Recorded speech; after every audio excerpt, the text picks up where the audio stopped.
नमस्कार दोस्तों, मैं सिद्धांत और ओलंपिक स्टडी में आपका स्वागत है। दोस्तों, आज हम लोग पढ़ने वाले पंचायती राज व्यवस्था।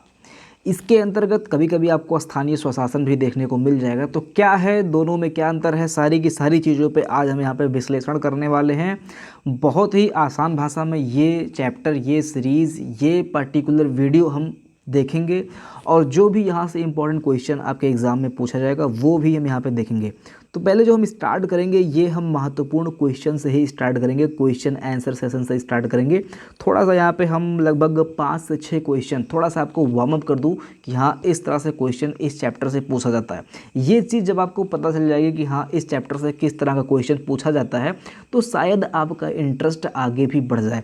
अब इस पर भी इंटरेस्ट नहीं बढ़ रहा है आगे, तो भाई ज़बरदस्ती मैं किसी के मुँह में डाल के क्वेश्चन को, आंसर को घोल घोल के पिला नहीं सकता हूँ। जिसको देखना होगा वीडियो लास्ट तक देख लेना, जिसको छोड़ना होगा छोड़ के चले जाना। बहुत कह चुका हूँ, पढ़ लो। जिसको पढ़ना होगा भाई वो खुद ही पढ़ लेगा, सिलेक्शन ले लेगा। छोटे बच्चे कोई नहीं रहेगा अभी, सभी लोग। ठीक है, चलिए ठीक है, स्टार्ट करते हैं वीडियो सेशन। बहुत डांट लिया। मोस्ट इंपॉर्टेंट क्वेश्चन, ठीक है, देखिए यहाँ से पहला क्वेश्चन है, पंचायती राज की संकल्पना क्या है। पंचायती राज की संकल्पना क्या है, मतलब पंचायती राज आया ही क्यों, ज़रूरी क्या थी। जो चल रहा था वो चलता, अब क्या चल रहा था उससे हमें मतलब नहीं है, लेकिन ये आया ही क्यों। तो पंचायती राज इसलिए आया क्योंकि आपको पता है कि पहले के टाइम में एक राजा हुआ करता था। अब ये राजा इतना पावरफुल था कि पूरे भारत की जो ज़मीन है अगर देखा जाए तो इसके अंडर में होती थी। हालांकि ये बांट देता था कि आप ये डिपार्टमेंट ले लो, आप ये डिपार्टमेंट ले लो, लेकिन मतलब फाइनल अगर मालिकाना हक देखा जाएगा तो वो राजा का ही होता था अगर देखा जाए तो पंचायती राज ये बताता है, ये मतलब पंचायती राज व्यवस्था के अंतर्गत चीज़ें आती है कि जो वो पावर था, सेंट्रल पावर था, ये बट जाए। मतलब ये और ये ऐसे, मतलब ये इस एरिया का जो पावर है यहाँ पे जो व्यक्ति है उसको दे दिया जाए, इस एरिया का जो पावर है यहाँ पे जो व्यक्ति है उसको दे दिया जाए, और ये सब लोग रिस्पॉन्सिबल हों इनके। अब इसका मतलब अच्छा, ये अब इसका मतलब ये थोड़ी कि राजा हो गया। अब इसका तो 5 साल के बाद में चुनाव भी तो होना है। अगर ये अच्छा काम किया होगा तो ये आगे रहेगा, और नहीं अच्छा काम किया होगा तो इसको हटा देंगे। फिर मतलब क्या हुआ, ये हुआ कि इसको भी हमने कंट्रोल कर लिया, और यहाँ पे जो पावर बढ़ गया इसकी वजह से इसका जो उतना अधिकार हुआ करता था वो भी चला गया। बहुत आसान भाषा में समझा दिया, डिटेल कर दिया। इसीलिए इसको बोलते हैं सत्ता का विकेंद्रीकरण। मतलब एक जगह पे पावर ना रह के ये विकेंद्री, जो इसका केंद्र था ना, ये हट गया, इसका विकेंद्रीकरण हो गया, सब तरफ ये पावर जो है वो फैल गया।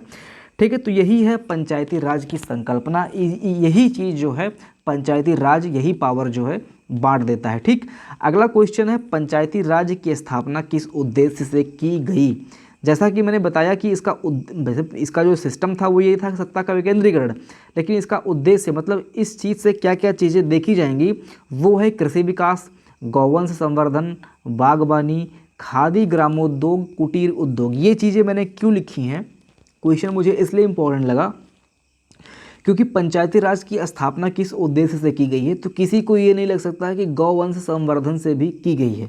तो अगर आपके ऑप्शन में ये क्वेश्चन आता है तो गौवंश संवर्धन भी आपका करेक्ट आंसर होगा। इसके अलावा जो और ऑप्शन में देगा वो हो सकता है गलत हो जाए, लेकिन ये टॉपिक जो यहाँ पे आप देख रहे हो, ये पंचायती राज की स्थापना के उद्देश्य, इसी उद्देश्य से किया गया था।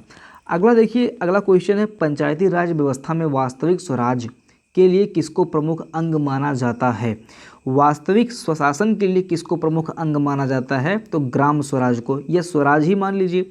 पंचायती राज व्यवस्था में वास्तविक स्वराज के लिए, मतलब स्वराज का मतलब वहाँ के खुद का राज, वहाँ का खुद का राज। पंचायती राज व्यवस्था के लिए वास्तविक स्वराज के लिए किसको प्रमुख अंग माना गया है, तो ग्राम स्वराज को। ठीक है, अगला क्वेश्चन देखिए, ये भाई आएगा तो ऐसे आपको लिखना है, वहाँ पर ऐसे आपको क्वेश्चन मार्क करना है कि ग्राम स्वराज को। ठीक है, ऐसे लिख देगा खंड स्वराज को, ग्राम स्वराज को, जिला स्वराज को, तो आपका आंसर हो जाएगा ग्राम स्वराज। ठीक है, अगला क्वेश्चन देखिए, भारतीय संविधान के किस अनुच्छेद में राज्यों को भारतीय संविधान के किस अनुच्छेद में राज्यों को पंचायती के गठन के निर्देश दिए गए हैं। Most important, triple M. ठीक है, ये समझ लीजिए कि ये क्वेश्चन है, ये है अनुच्छेद 40 में। संविधान से संबंधित पंचायती राज को लेके जो भी क्वेश्चन है वो बहुत इंपॉर्टेंट है, इतना आपको मान के चलना है। तो ये अनुच्छेद 40 में, भारतीय संविधान के अनुच्छेद 40 में राज्यों को पंचायती गठन के निर्देश दिए गए हैं। ठीक है, राज्यों को इसका हक दिया गया है कि ये गठन करे, इसका निर्देश दिया गया है इसको। ठीक है, अगला क्वेश्चन है, पंचायती राज व्यवस्था को संवैधानिक मान्यता कब दी गई। Most important question, triple M आप यहाँ पे भी लिख लीजिए। ठीक है, कब दी गई थी? देखिए 1993 में संविधान में 73वां संविधान संशोधन करके पंचायती राज व्यवस्था को संवैधानिक मान्यता मिली थी। संविधान में भाग 9 को पुनः जोड़कर यानी कि एक बार जुड़ा होगा तो उसका का वगैरह करके उसका पार्ट करके, ठीक है। देखिए भाग 9 को पुनः जोड़कर तथा इस भाग में 16 नए अनुच्छेदों और संविधान में 11वीं अनुसूची को जोड़कर, कौन सा भाग जोड़ा गया था? भाग 9 को पुनः जोड़ा गया था। और कौन सी अनुसूची जोड़ी गई थी? तो 11वीं अनुसूची जोड़ी गई थी। 11वीं अनुसूची में पंचायती राज व्यवस्था का पूरा वर्णन किया गया है। ठीक, तो ये 3 क्वेश्चन यहाँ से आपका निकल के सामने आ रहा है। एक तो 1993 में 73वां संविधान संशोधन, दूसरा भाग 9 में पुनः जोड़कर, और तीसरा एक 11वीं अनुसूची जोड़कर जो है पंचायती राज व्यवस्था को संवैधानिक मान्यता दे दी गई थी। ठीक है, तो ये क्वेश्चन इंपॉर्टेंट है। यहाँ से 3-4 क्वेश्चन ऑलरेडी आपका कवर हो गया। अगला क्वेश्चन देखिए जो मोस्ट इंपॉर्टेंट है, सामुदायिक विकास कार्यक्रम कब आरंभ किया गया? सामुदायिक विकास कार्यक्रम 2 अक्टूबर 1952 में स्टार्ट हुआ था। ध्यान दीजिएगा, स्टार्टिंग में ये विफल रहा था। इसी के विफल होने के चलते वो जो पंचायती राज व्यवस्था है त्रिस्तरीय बलवंत राय मेहता समिति के अंतर्गत उन्होंने समीक्षा की थी इसकी, और इसके बाद में इसमें जो कमियां थी उसको दूर की थी। इसी के अंतर्गत पंचायती राज व्यवस्था का गठन आगे हुआ। तो सामुदायिक विकास कार्यक्रम कब आरंभ किया गया था? 1952 के अंतर्गत आरंभ किया गया था। आप अगर पहला वीडियो देखोगे मेरा तो उसमें मैंने बताया था कि यहीं से आपके लेखपाल के सिलेबस की स्टार्टिंग होती है। इसके पहले जो था वो इतिहास था, लेकिन जो मेन सिलेबस आपका लेखपाल से स्टार्ट होता है ये 2 अक्टूबर 1952 से ही स्टार्ट होता है, जो पहला कार्यक्रम था सामुदायिक विकास कार्यक्रम। ठीक, अगला क्वेश्चन देखिए जो मोस्ट इंपॉर्टेंट है। अगेन, त्रिस्तरीय पंचायती राज व्यवस्था की समिति के अंतर्गत कौन था, मतलब किसने इसको स्टार्ट किया था, किसने इसकी समीक्षा की थी? तो ये बलवंत राय मेहता समिति थी। और 1957 में, अगेन देख लीजिए मोस्ट इंपॉर्टेंट है, 1957 में इसकी जो है, अच्छा आई थिंक 56 में स्टार्ट हुआ था और 1957 में इन्होंने इसका रिपोर्ट मतलब दे दिया था। आगे हम देखेंगे दोस्तों, आप लोग इसका ध्यान दीजिएगा। ये चीज़ जहाँ तक मुझे लग रहा है कि ये चीज़ सही है कि 1956 में ये स्टार्ट हुआ था, 57 में इन्होंने रिपोर्ट दिया था। तो ये दोनों चीज़ें आप ध्यान दीजिए। आगे आएगा उसको हम चेक कर लेंगे क्या है आगे। देखिए, पंचायती राज व्यवस्था के प्रभावी क्रियान्वयन के लिए केंद्र में अलग से मंत्रालय की स्थापना की गई, उसका नाम क्या है? तो पंचायती राज एवं सामुदायिक विकास मंत्रालय इसका नाम है। ठीक है, क्या नाम है? पंचायती राज एवं सामुदायिक विकास मंत्रालय। क्वेश्चन फिर से रिपीट कर रहा हूँ, एग्जाम में टपकेगा तो देख लेना। पंचायती राज व्यवस्था के प्रभावी क्रियान्वयन के लिए केंद्र में अलग से मंत्रालय की स्थापना की गई है, उसका नाम क्या है? तो क्या नाम है? पंचायती राज सामुदायिक विकास मंत्रालय, ये नाम है। अब थोड़ा सा हम देखते हैं अपने उत्तर प्रदेश के परिप्रेक्ष्य में, क्योंकि यूपी लेखपाल का एग्जाम है तो उत्तर प्रदेश के परिप्रेक्ष्य में थोड़ा सा जस्ट इंट्रो। तो इंट्रो में बस यही जानना है कि जो चीज़ें आप ऑलरेडी जानते हो, 73वें संविधान संशोधन के अधिनियम 1993 के मौलिक प्रारूप के आधार पर यूपी सरकार ने उत्तर प्रदेश पंचायती राज विधि अधिनियम 1994 पारित किया। ध्यान देना, क्वेश्चन में 93-94 का मैटर है। संसद द्वारा पारित 73वें संविधान संशोधन अधिनियम 1993 के मौलिक प्रारूप के आधार पर उत्तर प्रदेश सरकार ने उत्तर प्रदेश पंचायती राज विधि अधिनियम 1994 पारित किया था। ठीक है, तो ये चीज़ आपको ध्यान देना है कि संविधान संशोधन अधिनियम 1993 में हुआ था। संविधान संशोधन अधिनियम 1993 में संविधान संशोधन हुआ था। कौन सा संशोधन हुआ था? तो 73वां हुआ था। और इन्होंने पंचायती राज विधि अधिनियम पारित किया 1994। थोड़ा सा कभी कभी टंग स्लिप कर जाती है तो आप लोग एडजस्ट करना। थोड़ा सा तेज़ बोल रहा हूँ इस समय, क्योंकि अगर तेज़ नहीं बोलूँगा तो जो एक्सटर्नल नॉइज़ है वो प्रभावी हो जाएगी। ठीक है, तो इसीलिए थोड़ा तेज़ बोल रहा हूँ आज। त्रिस्तरीय व्यवस्था के अंतर्गत जो 94 में इन्होंने पंचायती राज विधि लाया, इसमें 3 स्तर थे। 3 स्तर आप लोग देख लीजिए। ग्राम पंचायत स्तर पर ग्राम स्तर पर ग्राम पंचायत था। मध्यवर्ती या विकास स्तर पर जो है खंड क्षेत्र पंचायत था।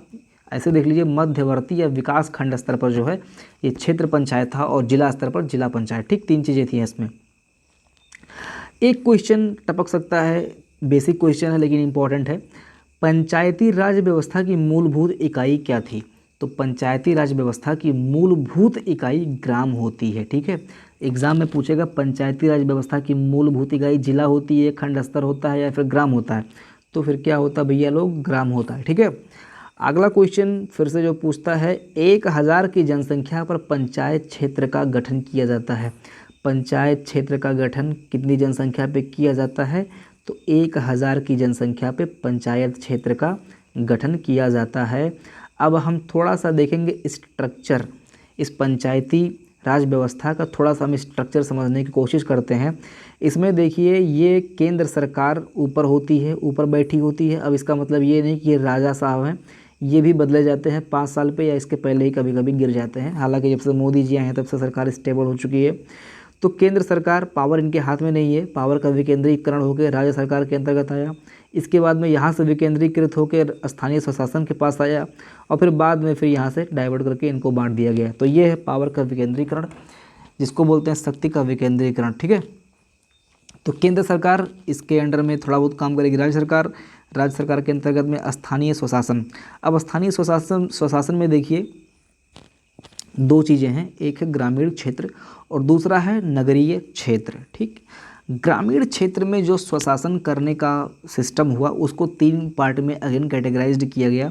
एक है जिला पंचायत, ग्राम पंचायत का जो सबसे ऊपर का लेवल होता है, जिसके प्रति ग्राम पंचायत भी रिस्पॉन्सिबल होता है। भाई प्रधान थोड़ी है कि प्रधान किसके प्रति रिस्पॉन्सिबल होगा, तो जिला पंचायत में जो अध्यक्ष वगैरह होंगे, वहाँ पे जो निर्देश आते होंगे उनके प्रति रिस्पॉन्सिबल होगा।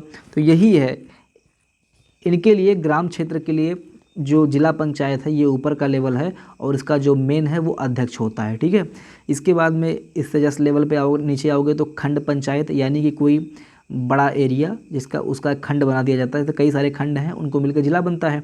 तो इस खंड का जो अध्यक्ष होगा इसको हम अध्यक्ष बोलते हैं और इनके नीचे एक उपाध्यक्ष भी होते हैं। ठीक है, तो खंड पंचायत में जो है 2 होते हैं, अध्यक्ष और उपाध्यक्ष होते हैं, और जिला वाले में सिर्फ अध्यक्ष होते हैं। ठीक है, और इसके बाद में ग्राम पंचायत पे आपको पता ही होगा प्रधान भाई साहब होते हैं, प्रधानी का चुनाव है ना, प्रधान होते हैं किस पे, ग्राम पंचायत स्तर पे।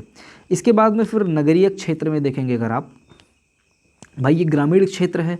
अब जब नगरीय क्षेत्र में देखेंगे आप तो इसमें क्या है, जो सबसे ऊपर होता है जैसे नगर निगम हो गया, जैसे लखनऊ वगैरह हो गया। ठीक है, तो यहाँ पे जो बड़ा एरिया होता है जहाँ पे एकदम से 100% शहरीकरण हो चुका होता है उसको हम बोलते हैं, और जो बड़ा एरिया होता है उसको बोलते हैं नगर निगम। ठीक है, यहाँ पे एजुकेशन ठीक ठाक होता है, लोग शिक्षित होते हैं, तो ये सारी चीज़ें, ये सारी खूबियाँ होती हैं।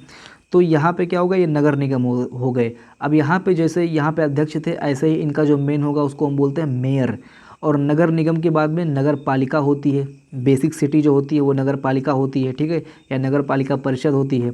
और इसके बाद में जो नए नए ग्राम थे जो पहले, और वो सिटी बन गए हैं छोटे, जहाँ पे विकास हुआ है, जहाँ पे लघु उद्योग विकसित होकर लोग अवेयर होके नए सिटी के फॉर्म में कन्वर्ट हो रहे हैं, उसको हम बोलते हैं नगर पंचायत। ठीक है, तो ये चीज़ें आपको समझ में आ गई।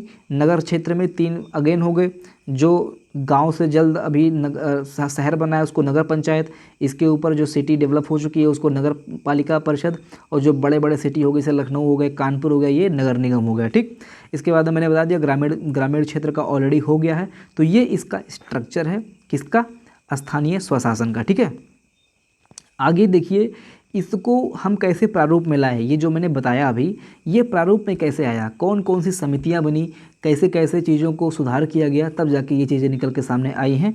तो वो जो महत्वपूर्ण समितियां हैं जो आपके पंचायती राज विकास से संबंधित हैं, वो आप एक लिस्ट में देख लीजिए। आपके नज़र में सारी की सारी समितियाँ आ जानी चाहिए।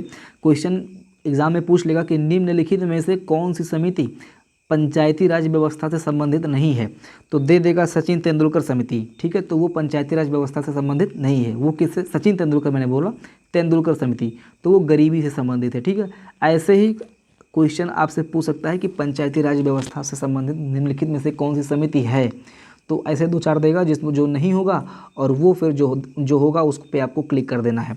तो यहाँ पे जो समितियाँ हैं उनको आप ध्यान में रख लीजिए, कौन कौन सी समितियाँ हैं। बलवंत राय मेहता समिति, अशोक मेहता। ठीक है, तो 2 मेहता हो गए है ना, बलवंत राय मेहता और अशोक मेहता, और इन्हीं दोनों के बारे में आपको थोड़ा सा पढ़ना भी है। बाकी सबके बारे में आपको किस सन में कौन सी समिति आई थी और उन्होंने मेन उद्देश्य उनका क्या था, बस इतना देखना है। ठीक है, देखिए इसके बाद में जो आया था ये है जीवी के राव समिति और एलएम समिति, एलएम सिंघवी। अगर आप देखोगे तो एग्ज़ाम में मतलब देखो ये दोनों इंग्लिश में लिखा हुआ है, जीवी के और एलएम, ठीक है। लग रहा है कि थोड़ा इंग्लिश नेम है। यहाँ पे देखोगे तो मेहता मेहता और यहाँ पे देखोगे तो इंग्लिश इंग्लिश, ठीक है। इसके बाद में आपका है थुंगन समिति, थुंगन समिति, और इसके बाद में है गॉडगिल समिति। ये दोनों आपको ध्यान में रखना है कि गॉडगिल समिति और थुंगन समिति। आगे हम डिटेल नहीं देखेंगे, हाँ, लेकिन थोड़ा सा इंट्रोडक्शन सभी के समिति के बारे में हम आगे देखेंगे। लेकिन इससे पहले स्थानीय स्वशासन स्टार्टिंग में इसका इतिहास क्या रहा है इसको जान लेते हैं। तो स्थानीय स्वशासन का इतिहास हमें बहुत डिटेल में बिल्कुल पढ़ना ही नहीं है, हमको बस इतना जानना है कि मौर्य काल में थोड़ा सा ये लोगों को अस्थायी कर दिया गया था। कि अब क्यों किया गया था कि मौर्य काल में अच्छे अच्छे शासक हुए थे, जैसे अशोका वगैरह हो गए। अब इन्होंने पूरे भारत में राज्य किया, तो ये कैसे किए थे, आखिर में इन्होंने कुछ अच्छा किया होगा। तो यही चीज़ें थोड़ी सी वहाँ पे इंट्रोड्यूस हुई थी। लोग स्थानीय शासन पे इन्होंने बांटा था, वहाँ पे उनको वो भरोसा देके कि हाँ ये काम कर लेना, वो कुछ और काम करते थे। इसके बाद में मुग़लों में ये चीज़ें देखी गई थी, मुग़लों में भी स्थानीय स्वशासन की झलक मिलती है, और बाद में फिर अंग्रेज़ों ने प्रयास किया था इसका, ठीक है। अब देखते हैं अंग्रेज़ों द्वारा क्या प्रयास किया गया। अब इनका तो हमें नहीं पढ़ना है बहुत ज़्यादा डिटेल में, लेकिन अंग्रेज़ों ने जो प्रयास किया था वो भी हाल ही का है, तो इसलिए इनका हमें थोड़ा सा देखना है। देखिए अंग्रेज़ों द्वारा जो प्रयास किया गया ये 1864 में, पहले 1864 में भारत सरकार द्वारा एक प्रस्ताव मान्य किया गया। अब भारत सरकार का मतलब क्या है, उस समय जो अंग्रेज़ थे उनका सरकार, ठीक है। 1864 में भारत सरकार द्वारा पहली बार एक प्रस्ताव जो किसी से संबंधित स्थानीय स्वशासन से संबंधित या पंचायती राज से संबंधित आया था, किसी ने बना के दिया होगा, तो वो पहली बार एक प्रस्ताव मान्य कर दिया गया। इसके बाद में आप देखो कि 1870 में लॉर्ड मेयो पंचायत को कार्यात्मक व वित्तीय स्वायत्तता प्रदान की। कार्यात्मक मतलब उसको थोड़ा सा प्रोसीड किया, कार्यात्मक तौर पे उसको लिए और उनको थोड़ी सी वित्तीय सहायता प्रदान की, पैसा वैसा दिया। किसने दिया, लॉर्ड मेयो ने 1870 में। 64 में प्रस्ताव एक्सेप्ट किया गया था, मान्य कर दिया गया था। 70 में वित्तीय स्वायत्तता वगैरह प्रदान की गई, कार्यात्मक को इनके कार्य को समझा गया। और 1882 में, यानी कि 70 10 80 2 82 में लॉर्ड रिपन ने जो है कंप्लीटली स्थानीय स्वशासन का प्रस्ताव पारित कर दिया। किसने पारित किया था कंप्लीटली, लॉर्ड रिपन ने 1882 में स्थानीय स्वशासन प्रस्ताव पारित कर दिया, ठीक। इसीलिए ये एक मोस्ट इम्पॉर्टेंट क्वेश्चन बन जाता है कि स्थानीय स्वशासन का मैग्ना कार्टा किसे बोलते हैं, या क्वेश्चन ऐसे भी घुमा सकता है स्थानीय स्वशासन का जनक किसे कहते हैं। तो जनक पूछे स्थानीय स्वशासन का या स्थानीय स्वशासन का मैग्ना कार्टा पूछे, ये दोनों कौन हो जाएंगे, लॉर्ड रिपन, ठीक है। मोस्ट इंपॉर्टेंट क्वेश्चन है पंचायती राज व्यवस्था से संबंधित। लॉर्ड रिपन को स्वशासन का जनक, स्थानीय स्वशासन का जनक या इनका मैग्ना कार्टा बोला जाता है, ठीक है। आगे देखते हैं दोस्तों। कुछ बालक ऐसे होते हैं जो इस क्लास की वैल्यू को नहीं समझते हैं। जब तक उनके सामने 2-3 लाख का सेटअप ना प्रस्तुत कर दिया जाए, डिजिटल फॉर्म में उनको ना पढ़ाया जाए, मतलब एक टीचर लगभग 2-3 लाख रुपया खर्च करके उनको जब पढ़ाएगा तब वो पढ़ेंगे, वो भी फ्री में पढ़ना चाहेंगे, पैसा नहीं देंगे 50 रुपया। मतलब इतना समझ लो कि डिमांड बहुत ज़्यादा हाई फाई हो गई है, और पढ़ने के नाम पे सभी जीरो, ठीक है। अगर पढ़ने के नाम पे भी ऐसे होते हैं कि 8 घंटा 10 घंटा रोज़ पढ़ रहे हैं और इसके बाद में डिमांड हाई होती तो चलो ठीक है मैं मान लेता, लेकिन पढ़ाई करनी नहीं है, उनके 5 मिनट की स्टडी करने के लिए 2-3 लाख का सेटअप लगाओ, ये हालत हो गई है। अब आप लोग 5 मिनट वीडियो देखो और डिमांड करो सर आप डिजिटल बोर्ड पे पढ़ाइए, तो मेरे उस पढ़ाने का क्या फ़ायदा जब आपको 5 ही मिनट देखना है। अरे आप 2-3 घंटा वीडियो देखते फिर मैं डिजिटल बोर्ड की भी सोच लेता। तो ये सारी कमियां हैं, बहुत सारी कमियां हैं, एक कमी नहीं है। तो मैं चाहता हूं कि इन कमियों को आप दूर करें और क्लास की वैल्यू को समझें। ये जो क्लास आप 20-25 मिनट में आज कंप्लीट करोगे भी, ये क्लास जब आप बोर्ड पे पढ़ोगे या कोई और टीचर पढ़ाएगा तो देख लेना इतना ही कंटेंट आप लिखोगे बाद में। जब वो कॉपी पे लिखवाएगा तो देखना लगभग 4 से 5 पेज भरेगा और लगभग उसका लेक्चर 1.5 घंटे का होगा, ठीक। तो ये सारी चीज़ें मैं 1 घंटे में, आधे घंटे में प्रोवाइड करा रहा हूँ आपको, तो इसकी वैल्यू को समझो और क्लास से सभी लोग जुड़ो और अपने दोस्तों को भी शेयर कर दो, ठीक है, ताकि वो भी चीज़ों को समझ पाएँ और चैनल से जुड़ पाए वो भी।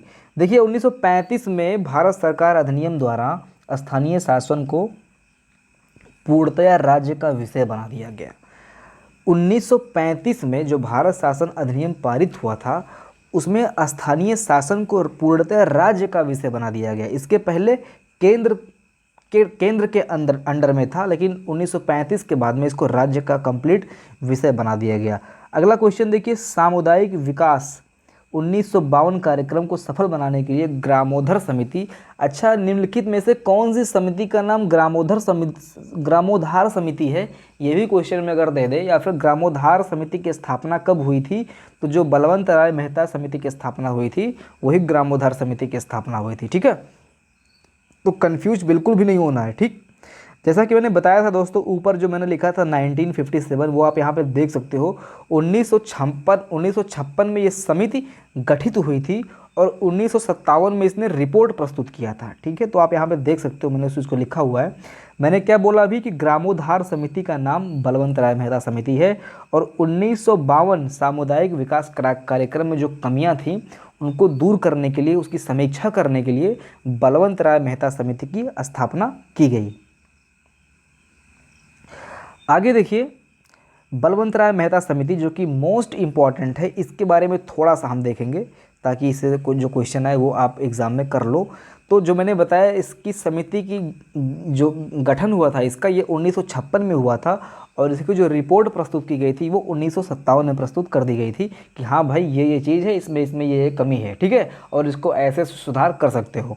तो उन्होंने सुधार के अंतर्गत लोकतांत्रिक विकेंद्रीकरण के तर्ज पे पंचायती राज व्यवस्था को लागू करने की डिमांड की, जो कि डिमांड उनकी पूरी भी हुई। ठीक है, लोकतांत्रिक विकेंद्रीकरण का प्रस्ताव जो है, जो इसका जो कॉन्सेप्ट निकल के आया था, ये बलवंत राय मेहता समिति से ही निकल के आया था। ठीक है, और इन्होंने ही फिर त्रिस्तरीय पंचायती राज व्यवस्था, क्वेश्चन फिर से पूछ सकता है ऐसे एग्जाम में कि त्रिस्तरीय पंचायती राज व्यवस्था निम्नलिखित में से किस समिति के अंतर्गत लाई गई थी, तो इसका आंसर होगा बलवंत राय मेहता समिति के अंतर्गत त्रिस्तरीय पंचायती राज व्यवस्था लाई गई थी। त्रिस्तरीय में वही जिला परिषद, पंचायत समिति और ग्राम पंचायत। तो ग्राम पंचायत आपका ग्राम स्तर पे, पंचायत समिति आपका प्रखंड स्तर पे यानी खंड स्तर पे या ब्लॉक बोल सकते हो आप, और जिला परिषद जो है जिला स्तर पे। ठीक है, तो ये इन्होंने प्रस्ताव अपने समीक्षा में इन्होंने दिया था। एक क्वेश्चन और एग्जाम में पूछ लेता है कि पंचायती राज व्यवस्था का वास्तुकार किसे बोलते हैं। तो पंचायती राज व्यवस्था का जो वास्तुकार हैं, ऑब्वियस सी बात है कि इन्हीं का जब सिस्टम चल रहा है तो इनको हम इसका वास्तुकार बोलेंगे।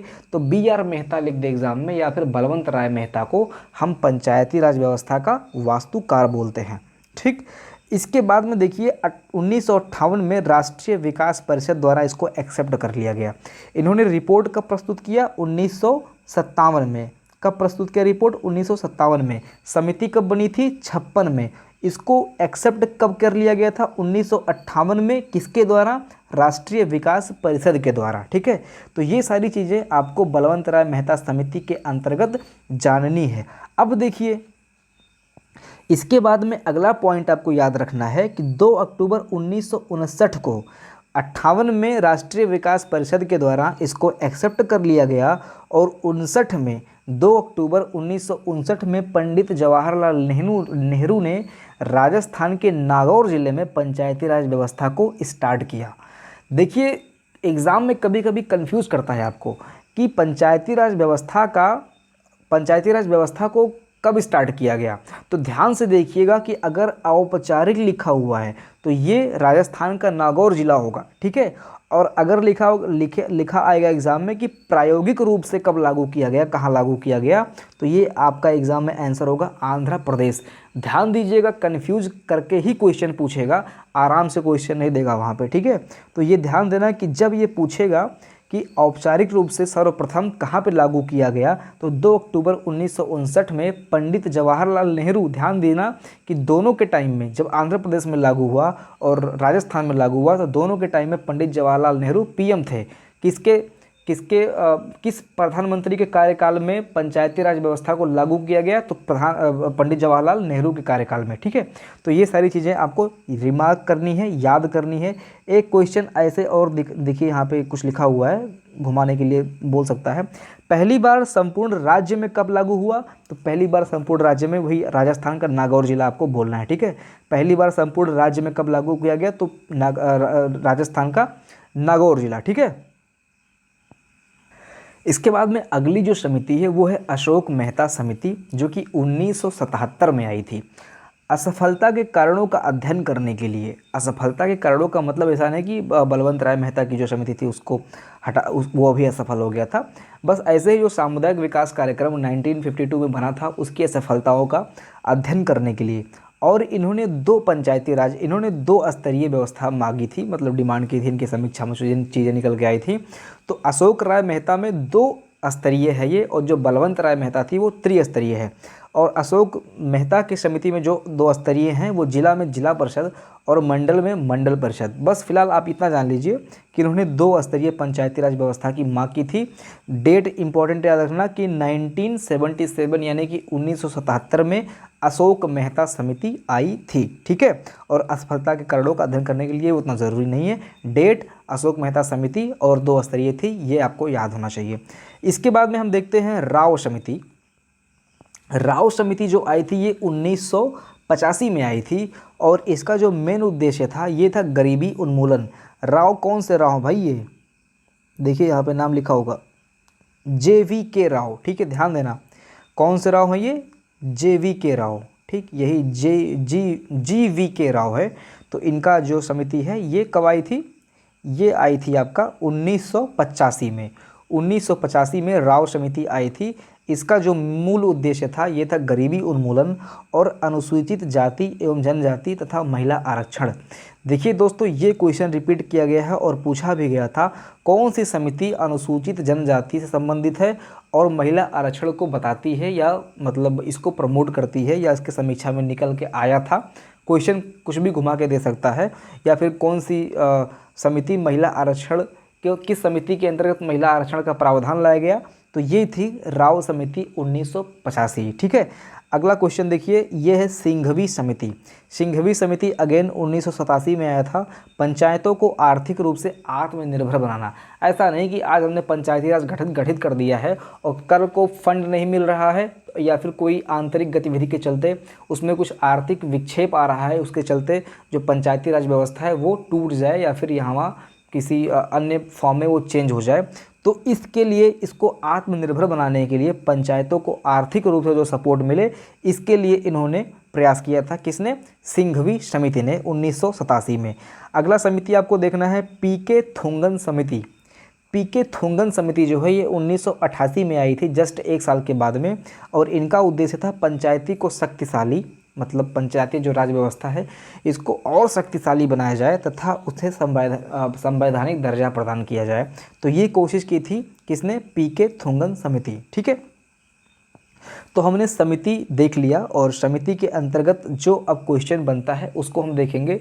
और आज की क्लास में बस हम इतना रखते हैं। थोड़ा सा अभी हम जो मोस्ट इम्पॉर्टेंट क्वेश्चन पूछता है आपके एग्ज़ाम में समिति से संबंधित, उसको हम देख लेते हैं। प्लस हम कल इसका पार्ट 2 लाएंगे, तो आप पार्ट 1, पार्ट 2, पार्ट 3 भी आ सकता है इसका, क्योंकि हम इसका MCQ भी कराएंगे। तो सारा का सारा टॉपिक कवर कराना है, तो चैनल से जुड़े रहना। जो भी अपडेट मिलती है पहले देख लिया करो वीडियो। आपकी वीडियो पहले देखने से या तुरंत प्ले करने से मुझे सपोर्ट मिलता है, यूट्यूब उसको रिकमेंड करता है। फिर अदरवाइज़ आप वीडियो प्ले करके छोड़ देते हो तो यूट्यूब उसको समझता है कि वीडियो इतना इंपॉर्टेंट नहीं है, तो वो फिर दूसरों को रिकमेंड भी नहीं करता। इसलिए कहता हूँ कि वीडियो आप लोग तुरंत देख लिया करो। हो सके तो कम से कम 15 मिनट 20 मिनट सहायता हेतु आप देख लिया करो वीडियो, ताकि वो आपके रिकमेंडेशन में चला जाए, वीडियो उसको नोटिस कर ले। ठीक है, देखिए इसके बाद में जो मोस्ट इम्पोर्टेंट क्वेश्चन है वो जो ये है, वो क्वेश्चन यहाँ पे लिखा हुआ, देखिए ये यहाँ पे लिखा हुआ है, जस्ट 1 सेकेंड जी।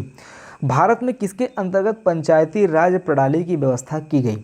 तो भारत में किसके, ये अभी जस्ट आपका जो पेड का एग्ज़ाम हुआ था, अभी हाल ही में जो पेड का एग्ज़ाम हुआ था, ये आई थिंक सेकेंड शिफ्ट का क्वेश्चन है। सेकेंड शिफ्ट में क्वेश्चन पूछा गया था। भारत में किसके अंतर्गत पंचायती राज व्यवस्था की पंचायती राज प्रणाली की व्यवस्था की गई है? तो ये राज्य के नीति निर्देशक सिद्धांत के अंतर्गत की गई है। ठीक है, तो 2-3 कन्फ्यूज़ करने के लिए दे देगा वहाँ पे, तो आपको राज्य का नीति निर्देशक सिद्धांत पकड़ना है। ठीक है, इसके अंतर्गत पंचायती राज प्रणाली की व्यवस्था की गई है। अगला क्वेश्चन आपसे पूछेगा, पंचायत समिति का गठन किस स्तर पर होता है? तो प्रखंड स्तर पर होता है। पंचायत समिति का जो गठन है ये प्रखंड स्तर पर होता है। अगला क्वेश्चन आपसे पूछेगा, पंचायत राज व्यवस्था में अध्यक्ष पद के लिए महिलाओं की कितनी सीट आरक्षित है? तो 1/3 सीट आरक्षित है। पंचायती राज व्यवस्था के अंतर्गत महिलाओं की कितनी सीट आरक्षित है? तो 1/3 सीट आरक्षित है। अगला मोस्ट इंपॉर्टेंट क्वेश्चन इस पंचायतों में महिलाओं के लिए, जस्ट 1 सेकेंड दोस्तों, पंचायतों में महिलाओं के आरक्षण के लिए सिफारिश सर्वप्रथम किसने की थी? तो वीके राव समिति ने की थी। महिलाओं के लिए राव आए थे। ठीक है, ध्यान देना, इसे राव याद कर लेना, महिलाओं के लिए राव आए थे। राव ने महिलाओं के आरक्षण की सिफारिश की थी। अगला जो टॉपिक है, ये 2 क्वेश्चन नहीं है, टॉपिक है ये। ठीक है, अगला टॉपिक ये है, गाँव के विकास से संबंधित 20 सूत्री कार्यक्रम की शुरुआत कब की गई? 20 सूत्री कार्यक्रम के बारे में हम डिटेल करेंगे आगे के वीडियोस में। फिलहाल आप गांव के विकास से संबंधित 20 सूत्री कार्यक्रम की शुरुआत 1975 में की गई थी। 20 सूत्री कार्यक्रम की शुरुआत कब की गई थी? तो 1975 में इसकी शुरुआत की गई थी। बाद में इसको संशोधित भी किया गया था 1982 और 1968 में। ठीक है, तो दोस्तों ये सेशन यहीं पे समाप्त होता है और उम्मीद करता हूँ कि ये सेशन आप अगर ज़रूरी होगा तो फिर से देखोगे कभी न कभी। एग्ज़ाम के पहले तो सारे के सारे देख लेना मैं तो कहूँगा, क्योंकि बहुत शॉर्ट सेशन हमने चलाया है और लगभग सारे के सारे मोस्ट इंपॉर्टेंट क्वेश्चन जो कि आपके एग्ज़ाम में टपक सकता है, सारे के सारे क्वेश्चन को हमने कवर किया है। तो उम्मीद करता हूँ कि ये सेशन भी आपने आज देखा होगा, समझा होगा और मेहनत करते रहिए। लेखपाल में सिलेक्शन लेना ही लेना है इस बार, हमारा उद्देश्य, आपका उद्देश्य ये होना चाहिए। तो मिलते अगली वीडियो में, ख्याल रखिएगा अपना। जय हिंद।